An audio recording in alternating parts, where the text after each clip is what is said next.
हमारा बाप दादा का स्टार्ट है, ये तकरीबन 45 साल हो गया।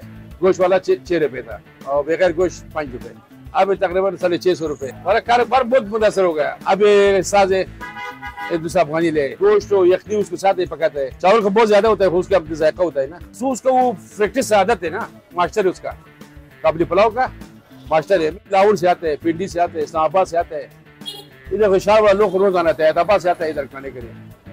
हमारे बहुत पुराना दुकान है ना, हमारा आप दिखा होता है, खास चावल के लिए इधर आते हैं।